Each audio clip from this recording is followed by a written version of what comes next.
Hello, everyone, and welcome to Stellaris. My name's Lord Forment, and here is a new and returning players tip guide for the new update that includes the Nemesis expansion. So, I've got a variety of these quick ones. Just some of these are going to help you figure out how to play the game better.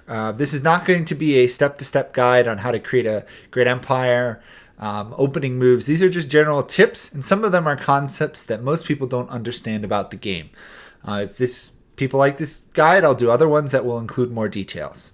So the first one is what empire you play in this game matters. This is not like some of the other Paradox games. The obvious one would be like Crusader Kings series or Imperial Rome, where every country basically plays the same beyond a few little twists.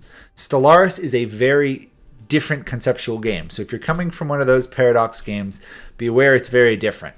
So what I mean by that is you have different forms of government, but you also have different ethics and heritages of your nation and also how they start. So what nation you pick at the beginning here matters greatly for the rest of the game, specifically ones that can't be changed, like playing as a hive mind or a machine intelligence. You are locked into those for the rest of the game. There is a couple of those. I'm not going to get into how to create empires and which ones are locked in. But just understand that if you play a machine empire or you play as a hive mind, it's going to be very different than playing as a republic, a democratic republic, which is going to be different than a dictatorial government. Obviously, some are the same, but others are different. So if you're just starting out, pick a standard one, United Nations of Earth, representative democracy. It's the basic one. If you've never done much, you're just returning to it, try that out before trying any of the harder ones. Hive minds and machines are harder, but there's variations of difficulty within each category. The next one is, let's just snag this here, and we will go over the next tip. Second tip.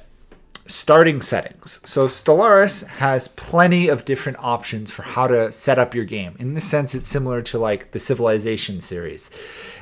Which ones you pick matter, and they matter in the sense that you can make it very hard for yourself or you can make it easier. You can change the way the map is created, how big the map is. It's very unique. It's very customizable. So I advise you trying to find a setting list here of ones that you enjoy. Most people, when they play the game, you're going to start with a setting on like medium here. Medium is about average for a good computer. The large ones or huge, it's going to take a long time. To win the game, you usually have to conquer it all, so it takes a while. You can pick different sizes. You should probably start with elliptical, just if you're new to the game. The amount of empires you have in the game, you can change that. You can have no empires and it's just you, or you can have tons. You can also randomize the amount.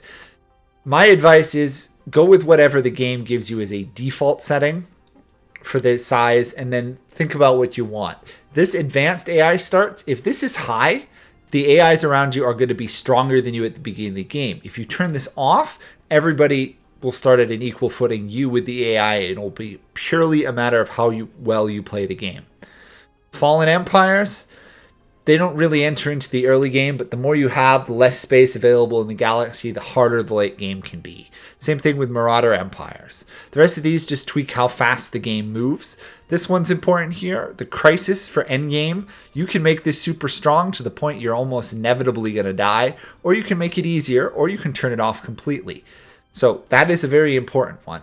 You can also tweak when the mid-end games start and when the end of the entire game is, which makes it very interesting. You can make the game go for a long time or have no ending. If you want to conquer the galaxy and you're not great at the game, by all means, turn off the victory year or extend it. It'll make it much easier. This is the captain difficulty setting. There are plenty of other settings. It tells you what they do there. By all means, read it.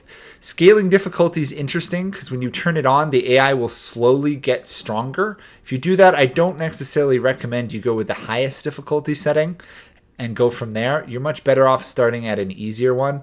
Although, to be fair, cadet means they basically are terrible at the beginning and only over time will become terrifying. So this will give you a challenge. If you want more of a challenging game, pick that. If you're new, turn it off. AI aggressiveness, how likely they are to attack you. If you're new, you want to build peacefully, put it on low. If you want a reasonable challenge, put it on normal. If you want to be attacked by everybody in the game, put it on high. Empire placement one's an interesting one. This is basically determining how close other nations will be. You can make it random, where you could be right next to somebody, or you could be a distance away, or you can put it on clusters, where you're basically going to have 2 to 3 or more empires right near each other. Usually results in a lot of war. If you're out for conquering early on, this is what you want to pick. Advanced neighbors is whether if you have any advanced AI starts, whether they start right next to you.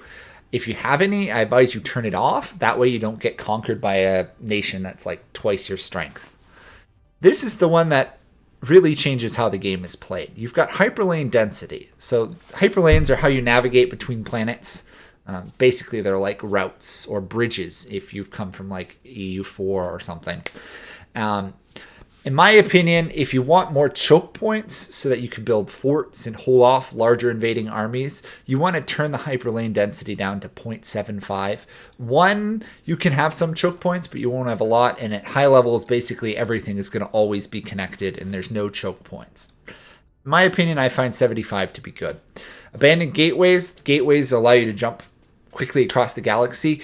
If you're having trouble or you don't want a lot of invasions on your lands because eventually you'll own gateways, you don't want to be invaded by people across the galaxy, by all means, turn it down, turn it off.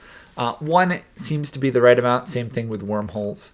This is a key one here. Guaranteed habitable worlds. This is how many worlds will start near where you are in the game. Having 2 is recommended. So I would leave it at that. Sadly, you cannot go above that, but this means you won't be stuck on your home world the whole time. However, just as a side note, if you play as like a Gaia world nation where you only really have one world you can live on for a while, you could turn this off to really mess up the AIs. Hilariously, does not disable Iron Man, and that's a big change. Caravanners, xenocompatibility are all self-explanatory. Iron Man is obviously how you get achievements. So let's jump into this, and I will go over some other concepts. This should just take a moment to load, and we'll ignore the starting intro. This is just a generic empire I made, although I did give it a tree of life, which does skew things a little bit. Okay, first concept. Shouldn't be too foreign to people who have played stuff like EU4 or CK2, any of the other Paradox games. Tech is king. The tech system is very complex. I'm not going to go into it here, but basically the higher tech you have, the better you are. You can play a one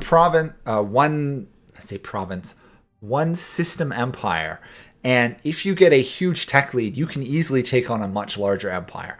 I don't recommend one system empires, because in fact, you can still, even if you only settle on one world, you can still own other systems and pull in their resources. But this is definitely a game similar to Imperator where you can play a small nation with a high tech lead for quite some time before you start to conquer, and then it'll become much easier. It's a very viable strategy. Tech is king, though. You definitely want to keep your tech income going strong. You can do that, obviously, by building more research labs. I tend to have more research labs than basically any other building in the game by mid-game, and that seems to keep me on par or ahead of the AI without any extra bonuses on captain difficulty. Obviously, if you go higher, you're probably going to want more tech or have to be better at the game, but I'm not going to cover that. Next thing. You can't trust your allies in the war. This one, unfortunately, I can't show anything about. But some people are used to, like EU4, another Paradox game, where if you call in your ally, they will show up with their armies and most of the time help you. That is not necessarily the case in Stellaris. I have had multiple wars where my allies have been totally incompetent.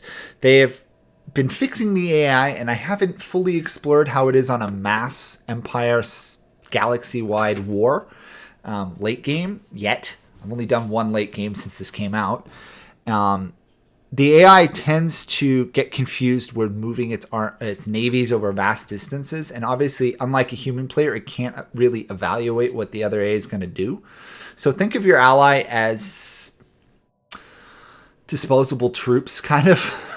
They'll show up. Sometimes they'll help you. A lot of times they won't help you in the way you need, but they'll distract the enemy and If you're really lucky, they'll win the war for you, but it's unlikely. My advice is assume to a very large degree that whatever strength you bring into the war of your own, you have to at least be able to hold off the AI, if not win the war on your own. I've never had much luck with the AI helping. Next one. There are certain techs you want to prioritize, especially early game. These are the ones that involve empire sprawl, which is how large your empire can get. By that I mean there are some that reduce empire sprawl from district systems and colonies and population, but there's also ones that increase your admin capacity. Those are very important. There's very few ways to reduce empire sprawl and gain admin capacity. If you go over admin capacity early on, or even late game, it can start to have some pretty nasty penalties to how you grow. And unlike aggressive expansion from other Paradox games, it doesn't go down over time. Obviously, you can increase that by building like bureaucratic buildings, increase it that way, but the techs for it are particularly good. You'll find most of the most valuable techs, in my opinion, you'll find them under the society research. I don't know why they're all in society, but they seem to be the key ones.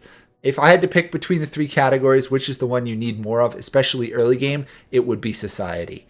It doesn't feel like it, but wait till you try and expand rapidly and you get 200 times over your admin capacity, or you can't build a navy because you're stuck at the 20 admin capacity, the 20 naval capacity you start with, and you haven't got any techs to increase it. It is crippling. Another one you want to consider is stuff like fleet caps. It's not as important as total naval capacity. It's just for peace of mind. But the admin cap and naval cap are the first ones that I think are the most important stuff early game, so you get an army. Later on, you can get other stuff, like stuff that gives you unity, other perk points. But this is an early game, mid-game tip. Try and get those techs. If you see them, almost always pick them. Next one. Policies. Policies are a very neglected part of the game by a lot of players. Good players know about this. Medium players, you can play the whole game without ever changing your policy. I don't know why you would do that, though, because they make a big difference. So you have a variety of stances. This is basically what your AI, your empire functions, what their laws are in some ways. Not exactly, but pretty close to it. So you've got stuff like your diplomatic stance. This changes a lot of stuff. If you've played Imperator Rome, you will know how key this is to getting and keeping people happy around you. Some of them are available to everyone. Others are locked behind having certain civics or government forms. If you're going to war or bully people, belligerent is good. If you're wanting to expand quickly, like early game, you want to be on expansionist. Makes your outposts cheaper, makes your colonies develop faster. However, once you start bordering a lot of nations, this is a awful diplomatic stance to be stuck in because it will increase border friction by 100%. Another one to make it even worse, if you want to be let alone, is isolationist. This, you kind of want to take this if you're playing like an inwards perfection nation. You don't want anything else to do with the galaxy. You just want to build tall, be left alone, and when someone finally attacks you, you come on them hard. This is the way to do it. This is for a civ, or an empire rather, that wants to build tall, be unified, be stable, but you basically, you're going to have no allies. Cooperative, again, this is a great way to make friends. It's similar to the stances in Imperator and stuff. It's great for making friends with people, great for reducing border friction. It does increase costs, but yeah, they're not a big thing. This will win you friends and influence people, basically. You've got obviously your war philosophies. These are important because this allows you to determine what claims you can make and what land you can take in wars. Certain of these, you can make it if you do like liberation wars only. You can't take land in peace deals. This is very important if you're trying to play a conqueror. You can get stuck behind that. Not that you'd start in it, but why would you pick it? And it will really mess you up. Unrestricted wars are great. You can claim systems whenever. The problem is a lot of nations don't like unrestricted wars. Defensive wars, you can claim systems when you're defending, but not when you're attacking. So whatever you claim prior to the war is what you want to take in that war. If you take stuff that you haven't claimed, you'll get more penalties. Pretty standard. If you come from EU4 or even Imperator, you'll know what I'm talking about. Orbital bombardment. This is how much you bombard other planets. Very important to figure out what you want. Selective is better if you're going to take the land. Indiscriminate if you just want to purge a planet and conquer it as fast as possible. It's great, but remember, AIs have opinions on what your policies are. First contact protocol. This is new to the Nemesis. This is basically how you act when you meet a new civilization. In my case, it starts off on aggressive. My ships will attack any other ships near them. Not great for starting relations, but does protect me from, other events where people basically ambush and kill your embassy ambassadors. Border status. This, of course, if you allow other people through. Production policy. This is a key one. This is part of the big reason I made this a separate point. Most people forget this exists, which is sad because this is very key. So you start off balanced. There's equivalents of this for other different types of governments, machine, corporate. Basically, no bonuses, penalties. Then you can do stuff that, in this case, since we're a hive mind, gives our menials, so like our miners, our farmers, our electricians, extra output. But it reduces our science or our high strata population output. And then, of course, manufacturing is the opposite. In other nations, this, especially in normal nations like a human empire without a hive mind, this would be, do you want to focus on a balanced income so you get more money from energy, you'll get more energy money, or do you want to get more like consumer goods, or do you want to shift it towards producing alloys and stuff? It can give you some really interesting bonuses, especially if late game you need suddenly more of a resource, you need more money, you need more consumer goods, you need more, etc. I don't remember all the details of it.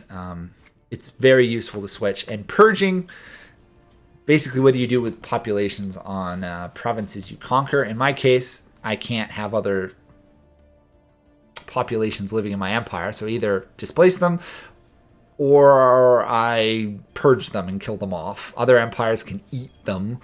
If you're machine ones, sometimes you can assimilate them by force, basically go all Borg on them and absorb them.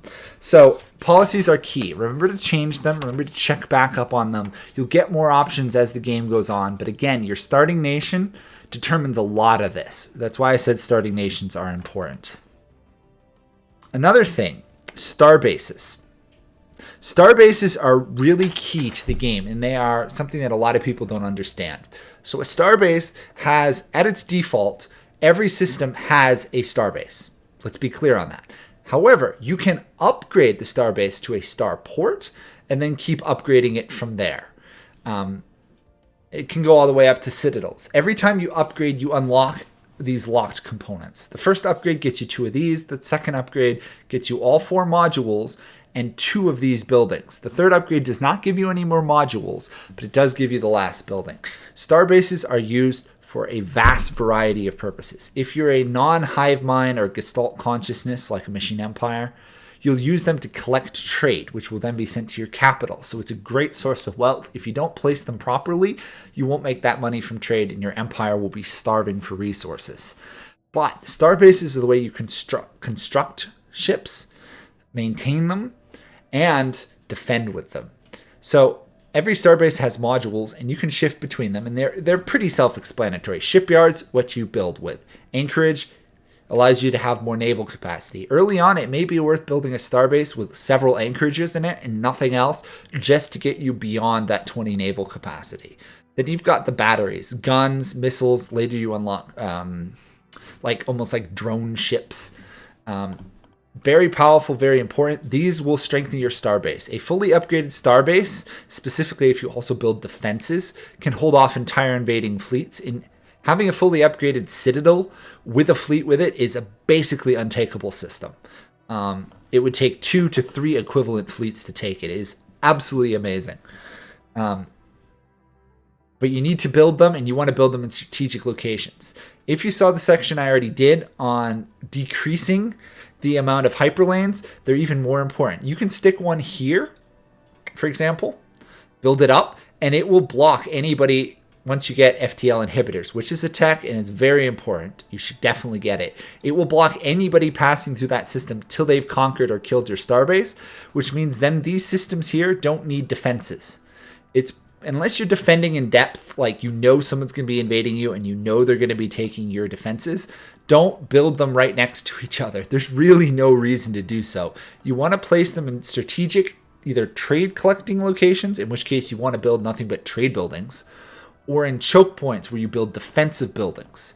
And obviously you want at least one or two in your empire for every, I'd say, quadrant you expand to that is just to produce ships. You don't need a massive amount of ship production because you should not be losing the ships. But star bases are very important. That's how you take systems. You conquer someone's star base, you own the system, unless, of course, they have a planet. But remember, star bases, the placement of them is definitely a tip to get better at if you're not great at it. The next one is alloy. So alloys you use to build ships and star bases. Now, you start off with an income, and you can get more by building industrial logistics. However, I have found in my experiments prior to this patch and on this patch, this is the 3.1 Nemesis one, that you don't tend to get enough alloys. By all means, build an alloy foundry. Alloys are basically a second tier resource. They require minerals to make. They are very valuable, so you can sell them for great profit. And when you build ships, you're going to be using a ton of them. And late game superstructures, if you got that DLC that allows them, you're going to be using 10,000 of them. You don't really get them normally. There are some naturally occurring alloys in the galaxy on planets, and you want to build mining stuff on them as soon as you can and get them because they're very valuable. But you will find that you have an alloy shortage early on, especially if you're trying to expand rapidly. So by all means, one of the first buildings I recommend you build is an alloy foundry. Either that or build an industrial logistic, but they are more expensive and they do cost you more minerals to some degree. It's up to you. I do recommend you get more allies early on. That's a tip, just a general. If you want to get better at the game, get more alloys early. It pays off. They don't go bad. You'll thank me for it later. The next one, you want to focus on techs and buildings that give you plus numbers rather than plus percentages early on. This is kind of a tough concept to explain, but the best way to do it is if you look at the tech here. So this eco simulation one gives you 20% food, right? That's great. You're only getting 17. So how much is that really? It's like 2 or something. By comparison, something like Planetary Unity gives you +2 monthly Unity. You're only getting 22. It's usually more valuable early on in the game to get plus numbers rather than plus percentages. That changes as obviously your numbers increase, but I've seen a mistake that several of my friends have made, which is always prioritizing the percentages. Right now, for example, I only have 20 science society research. Plus 20% of that is not that much. It might be worth taking another tech and coming back to it when I can get the benefit of the 20% more. It's never a wrong thing to get percentages, especially towards tech, but 20% food based over getting another food production building or something, or Unity building is not worth it. My opinion, focus more on the plus numbers than on the plus percentages. Early on and later on, you'll also get buildings that give like plus 20% food production on this planet. That's great, only if you have a lot of food production. I've seen cases where people have put a plus 20 food building on a planet where they only have like 2 agriculture districts, when they could have built an indoor farm that would have given them plus 10. They only got plus 2. Just be aware of that. A lot of people like positive percentages, but sometimes the numbers are key. And the final tip, and this is the hardest one for a lot of people to grasp, is the buildings in this game shape your game experience. What you build on a planet matters. This is not a EU4. Let's just build a temple or whatever the equivalent religious buildings on any province that gives me plus 1 gold per month. It doesn't really work like that. First off, I guess energy would be the equivalent, and getting energy is good, but you have a vast variety of buildings you can build. Some, of course, are more important than others. Alloy Foundries is very strong. I'm not going to get into specializing worlds. That would be for a different video. But some of these are less useful than others. And be aware, every building has an upkeep to it. Some buildings have a cost. By that I mean if we build a synaptic node here and you read the description, it takes energy, food, and or minerals to turn into Unity and admin capacity. That's great, but you have to have a lot of energy and food to make it worthwhile. So don't start building tons of, buildings that get me admin capacity because I'm low on admin capacity and I could ignore Foreman's advice of getting those techs. It works, but you're going to quickly find you have a shortage of certain resources. Buildings that take an upkeep are usually meant to be more specialized buildings. Compare that to something like a stronghold, which it's 1 gold upkeep, provides 2 warrior drone jobs and a defensive army, which is great. But compared to a synaptic node, the synaptic node is going to have more long-term benefits, if that makes sense. So especially once you get into stuff that require specialized resources, don't go building volatile moat foundries everywhere. You'll run out of volatile moats. You want to be very specific what you gain. A lot of resources, especially these high resources over here, you're not going to have a huge income of them. So picking where you build them and how many you build is key. Research labs, great building, and probably one of the better buildings in the game. You can very rarely go wrong building more research labs. Tech, as I said, is king, and this will help a lot. Other stuff like hive warrens or luxury apartments or maintenance, whatever the robots is. This is definitely one of the worst buildings to build. Unless you need amenities and housing, don't build it. There's much better other buildings to build. Same thing with resource silos. I have never run in this circumstance where I have maxed out all my resource storage capacity in a game. I've maxed out my energy, I've maxed out my minerals tons of times, same with food, but I very rarely maxed out all of them. And the reason this is important is if you max out on one resources, you can sell it, buy energy, and then have the energy buy other resources. Yes, you will be losing some 30% or less if you control other stuff, but there's no real reason to build these buildings unless you're really early game. It only gives you 1 maintenance drone, not worth building, stuff like that. So in terms of important ones, ally foundries, research labs, strongholds if the plan is getting attacked, sentinel posts if you're trying to keep people in order, like lower crime, synaptic nodes right now to generate unity. You'll get more buildings. Some are specific, can only be built once on a planet. Some can only be built with homeworlds. Read the descriptions, but be aware that buildings are really how you make stuff. It looks cool to be, going around and going, I can get, 13 energy from this. It's great. Late game, though, this non-planet resource gain is going to be much lower than what you get from your actual planets. So building the correct buildings is important. I'm not going to get into build order. I can do a separate video on that if people want. But building correct buildings and knowing which ones are good to build and remembering to build them. I've had several games with friends where I've looked at their planets and they have not built any buildings. These are investments. Think of a payoff. You pay 360 minerals, but then for the rest of the game, you get 7 alloys and you lose 12 minerals a month. That's the way to think of it. It's kind of a return on investment. You want to pick the best buildings. You want to build them when you need them, but you also want to plan ahead. Again, this is where I said alloys are important. You want a mass surplus of alloys.